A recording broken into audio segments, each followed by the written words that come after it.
Okay, in a crisis scenario, what are the two main problems that people face? Number one, they get hungry, and number two, the risk of disease increases. And that's because of lack of hygiene or sanitary systems or clean water. And we're going to cover some of those topics in upcoming videos.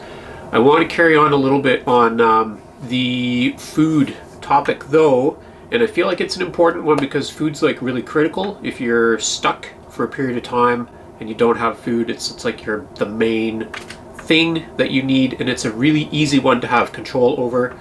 And I'm going to reiterate this because this is what I do. It doesn't have to be expensive.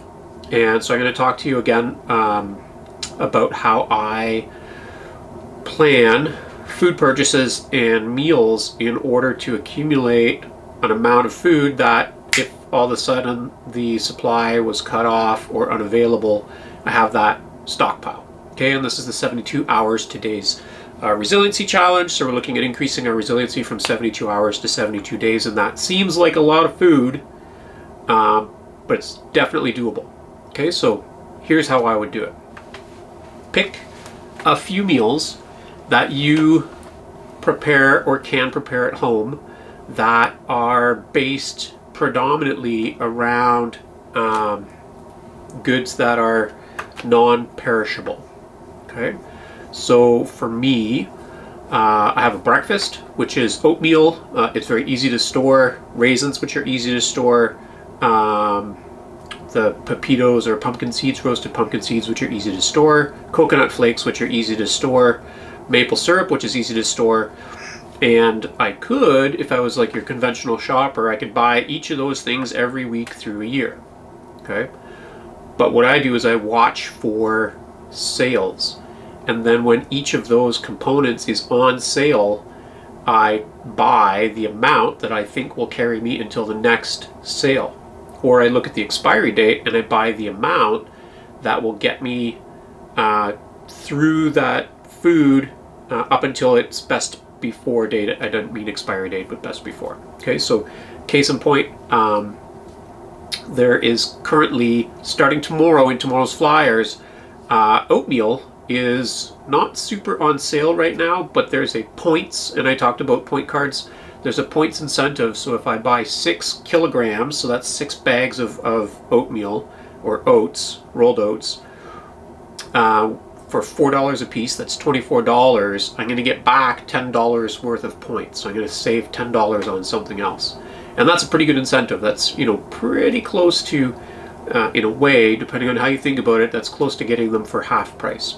And that $4 a kilogram, that's basically like the competitive price right now if you look at other grocery stores. But there's this points incentive. So that's a good enough price that I'm actually going to go and dig, because I feel like I have a huge pile of oats set aside right now, but I want to check, because if I have less than a few months, I'm going to buy up a few kilograms, the amount that I think will get me through a whole year.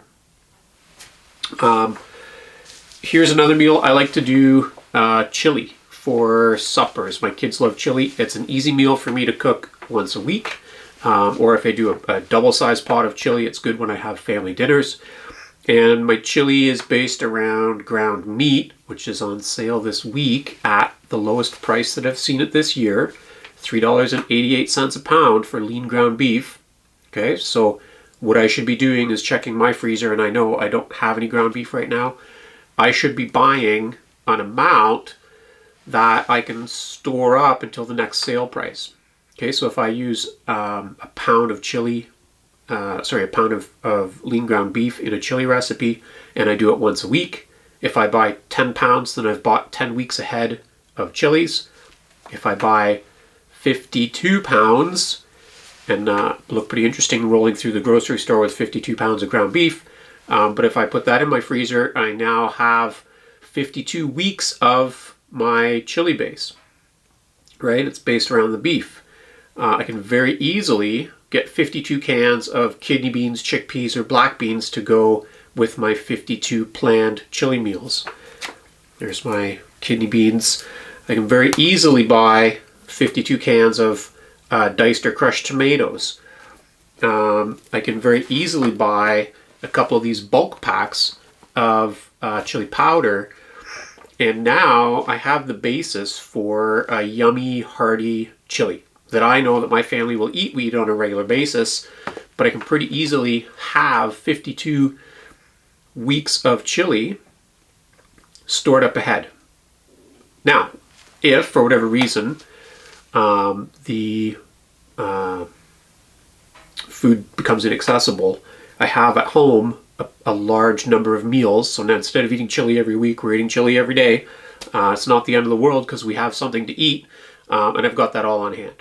Okay, so there's a breakfast, there's a supper. Another meal I like to make is very similar to the chili, but I do a dal curry, and I use these red lentils. Now I have to check my supply of red lentils because it's Ramadan now, and red lentils are on sale. So it's a good time to buy red lentils because the grocers have them on a sale to entice people to come in and buy some Ramadan themed foods. So I'm going to check on that. Now my recipe calls for coconut milk, and I'm almost out of coconut milk, but I could go in, get red lentils on sale, buy an amount. It only takes a cup for my recipe, and it makes a ton of this dal curry. So 1 cup would be for one recipe, 1 can of coconut milk, 1 can of crushed tomatoes. So now I'm planning to double up on the number of cans of crushed tomatoes I buy. And then any kind of frozen fruit or vegetable I can put in there. I like to put in paneer cheese. I like to put in chicken, so I often have frozen chickens in my freezer. So getting these on sale, now I can purchase 52 recipes worth of an amount, and I've got that meal planned out for the whole year. And like, fortunately for me, my kids don't get tired of eating that paneer curry that I make, or dal curry, depending on what I put in it, chicken curry with the red lentils. And you know, if we run out of the opportunity to go get food, at least we have a large amount of it at home. Another recipe that's a big hit with my kids is cornbread. I've posted a video before about my prepper pantry cornbread, and it basically is made all of stuff from the pantry, with the exception of 1 egg, and you should have chickens. Very, very important in your long-term planning for food security.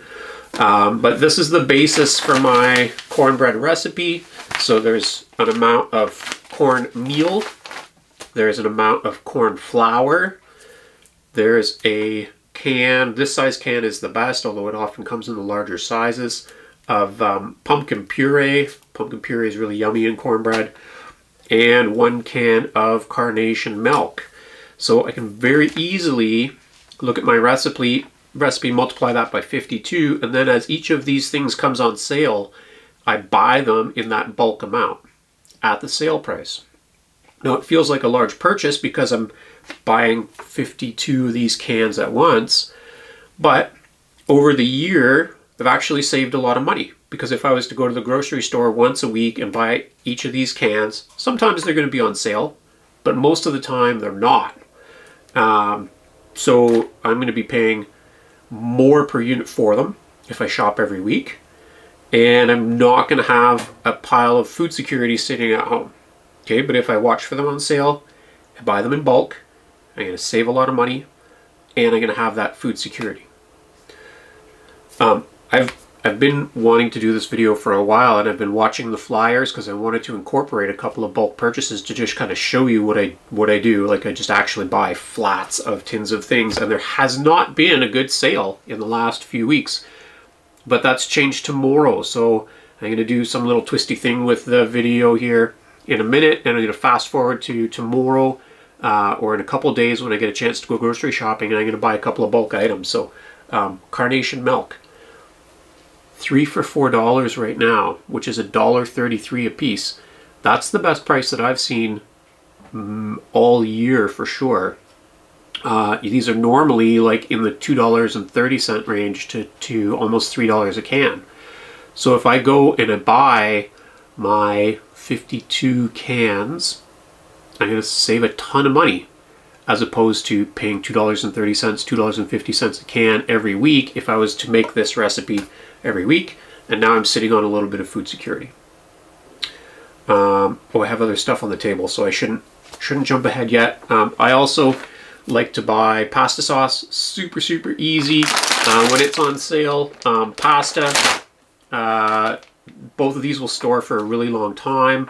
This usually has like a 2-year best before date, and I just about used up the amount that I bought in the early days of COVID when I was stocking up. So it's time for me to look for a sale on these. I haven't seen it yet.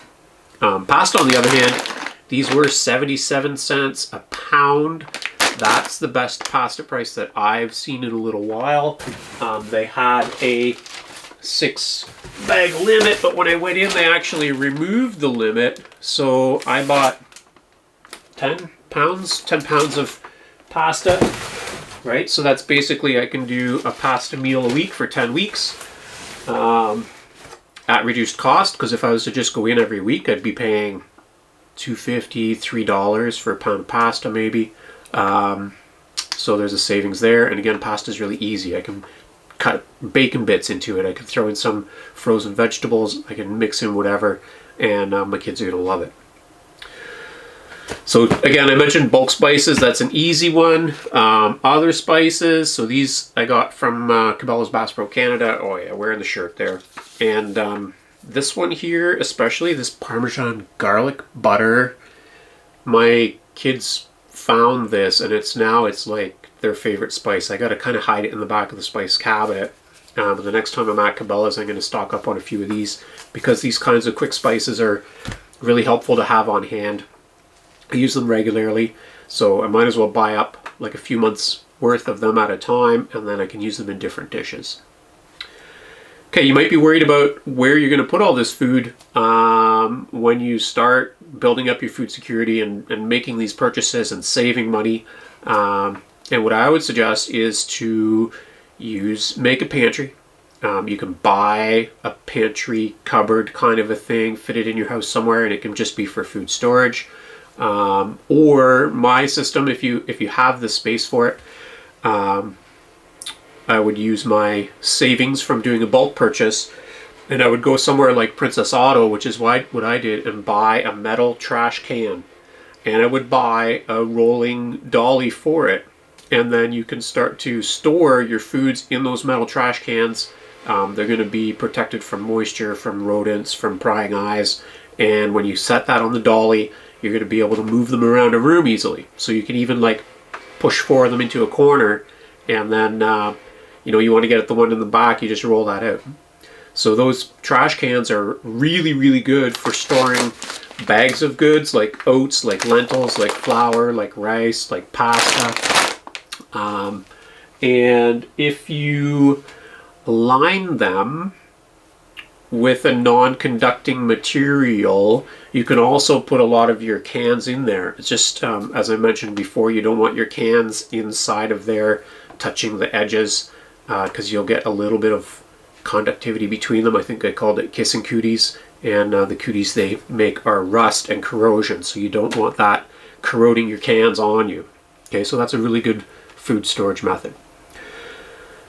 Now, the reason that I like to plan around some set meals and make sure that I've always got all my ingredients for a few key meals stocked up is because it's really easy to go into a grocery store and see a good sale on something that you never ever use, and I've done this, and then, oh, I should really buy that while it's on sale. Okay, so here's an example. 50% off whole black mapte beans. I bought it a few years ago. Where's the best before on this guy? Best before, should have brought my glasses down here. 2019, best before 2019, so I probably bought these in 2017. I found them in my pantry the other day. I was looking at them, and I was like, oh, this is a good cautionary tale. Don't buy stuff you're not used to using, you don't know how to use. What else do I have? A bag of arrowroot flour that was half price. I've never cooked with arrowroot flour. I don't know what to do with it. It's still sitting in there. Chickpea flour. Oh, that sounds pretty good. I have a big bag of chickpea flour that I bought for half price. Now, fortunately, I can sprout these and feed them to my chickens, or you know, maybe I'll get adventurous and look up a recipe for them. But you know, these were best before 2019, and what I should really do is sprout them and feed them to my chickens. Here's another good example. Pure cranberries and maple. This was half price, and I like cranberries. I like maple. It was probably like just before Thanksgiving or Christmas, and I thought, oh, for half price, why wouldn't I? Contains 5 servings, and I don't even know what this is. I don't know if it's a salad dressing or a sauce. It says it contains 5 serving portions. Like, I don't know if I should just be drinking it. So, you know, again, I fooled myself. I thought, oh, that deal's too good to resist. And I bought it and I never used it. And should have done my homework here. Where's the BB on this one? The best before. Best before 2017, October 29. I don't know if that's in focus right there. So again, probably bought this in 2016. Best before 2017.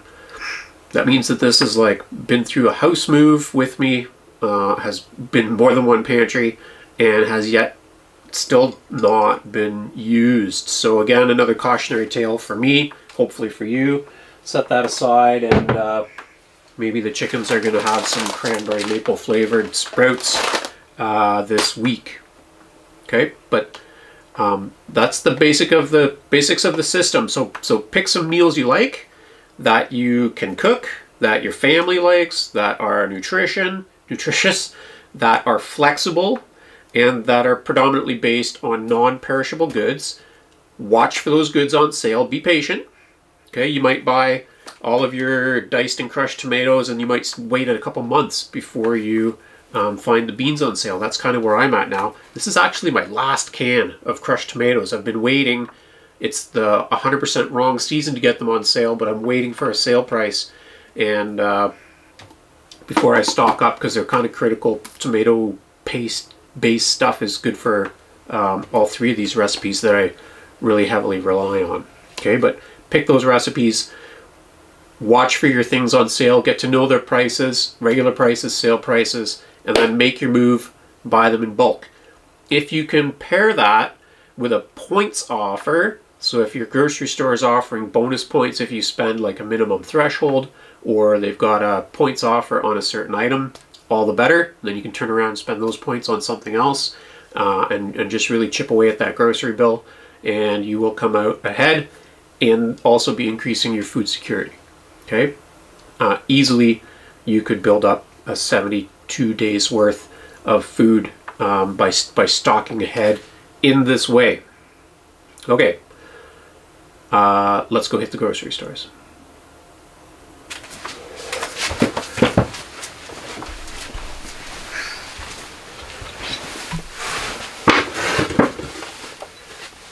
And I'm back from a bulk up grocery food purchase. So just wanted to give you a couple examples of what I do and how this helps me build up a little bit of food security.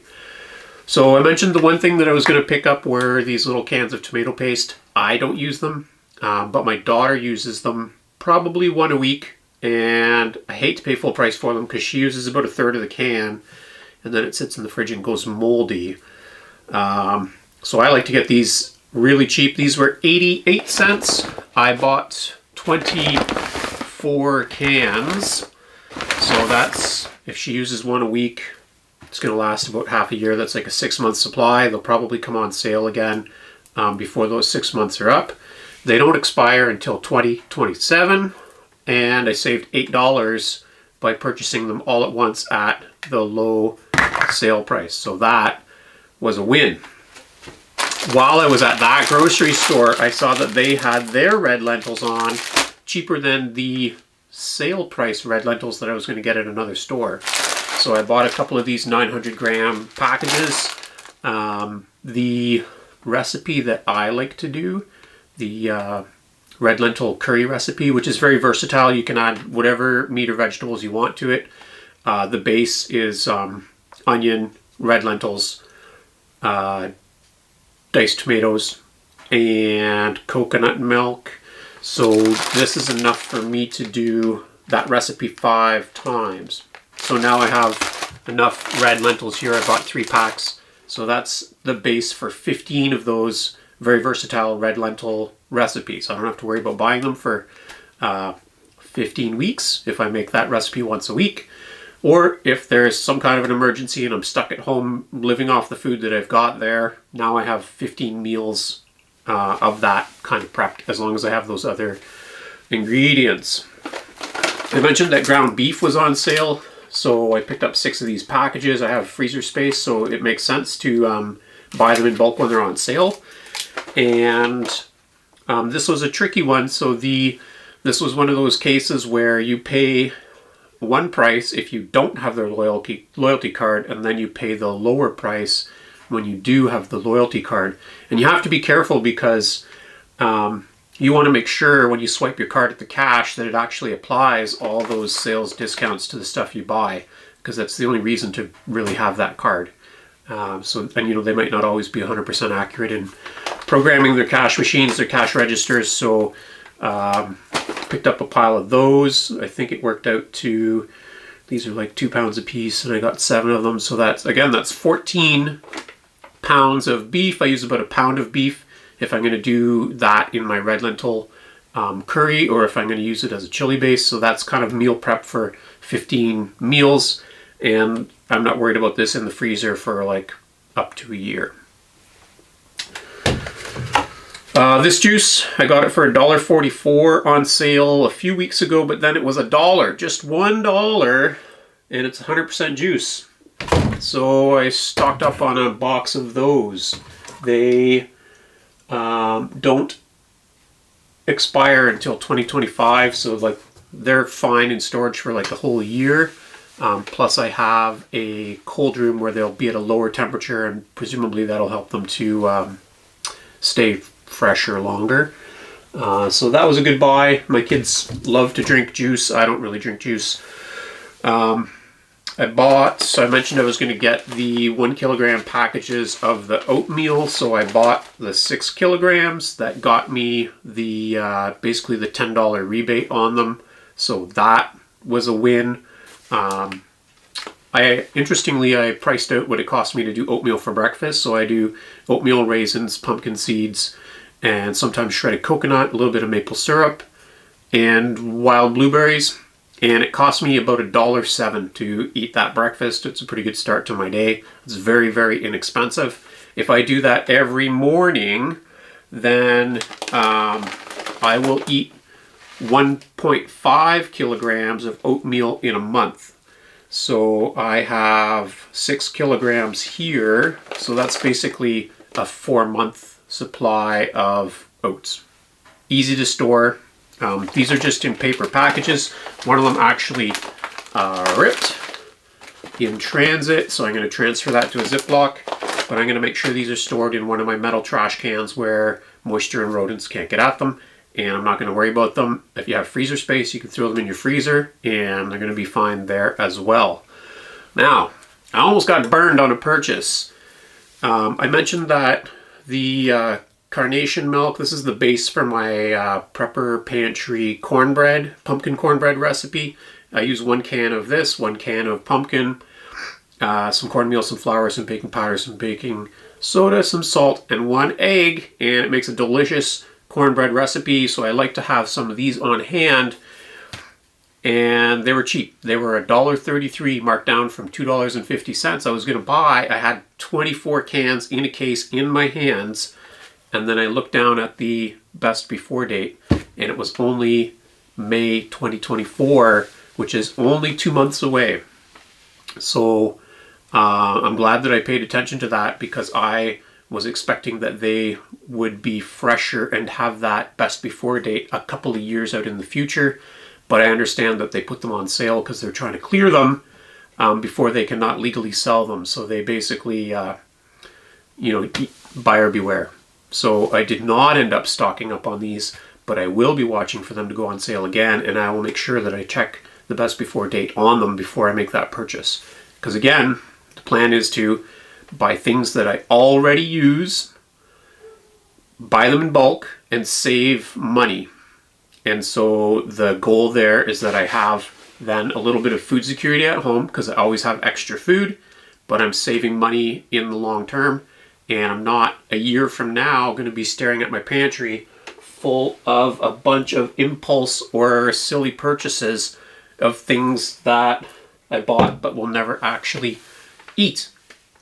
Okay, so there's another 72 hours today's challenge video on the food theme. Next one up, I think I'm going to talk about fuel, specifically cooking fuel and backup power supplies like generators.